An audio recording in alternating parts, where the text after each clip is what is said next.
Welcome to JGTCR, I'm Cope and today we are tuning the Corvette Stingray C7. Let's get into it.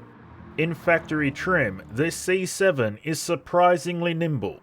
It does not seem to suffer from the usual understeer issues we tend to find in our US-based vehicles on GT7. The handling works quite well in most conditions and only starts to fail if we are being much too aggressive with our driving. The power is substantial but not overwhelming. We can be considerably aggressive on throttle most of the time without too much negative impact. The power delivery is solid, however there is a bit of a nasty spike in power at around 6,000 RPM. This can catch us off guard and cause the tail end to step out. The brakes are fairly good but a touch spongy. It can float us to the track's edge easily, so it's best to use caution in heavy braking areas. Let's collect our time.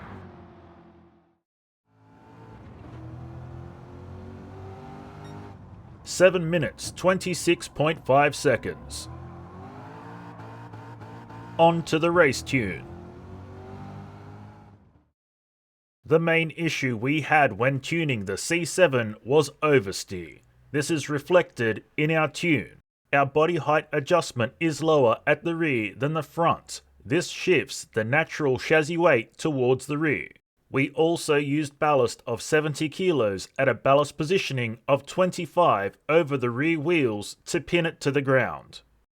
Our differential settings have been reduced to 50% except for acceleration sensitivity, which has been made next to minimal. Let's take a lap around the Nürburgring. All areas of the C7 have improved after modifying and tuning. The handling was a bit too sharp, so it had to be detuned a touch. However, this has given us more stability, which grants us the greater ability to attack corners and be aggressive. The power is great. There is plenty more available, but we still have no issues getting it to the ground the majority of the time. Power delivery has been smoothed out somewhat. The 6,000 Peaky Blinders nasty spike is no longer significant when revving out. When wheel spin does occur, it is easily controlled by easing off the throttle just a touch. If we choose to stay stuck into the throttle, the slides are reasonable to control, but it does cost us large chunks of time. The brakes are considerably solid and do what they need to do when they need to do it. Let's collect our time.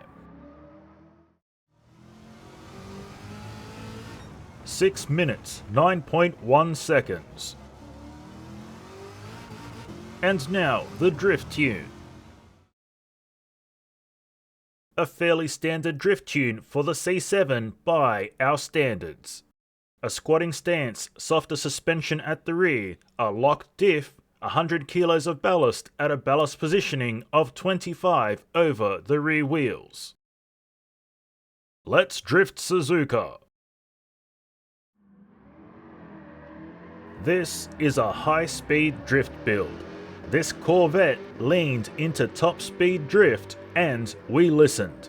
This C7 is extremely active on inputs and malleable even with the heaviest of hands on the wheel. It can also be drifted more slowly, but it is designed for high-speed drift.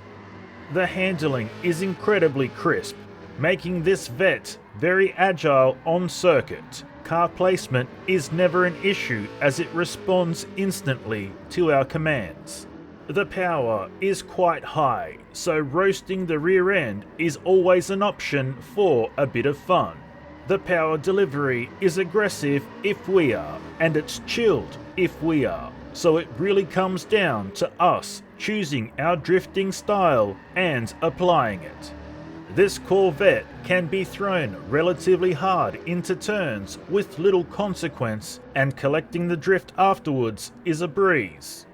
The Corvette C7 is a solid and stable drift car that is very easy to recommend.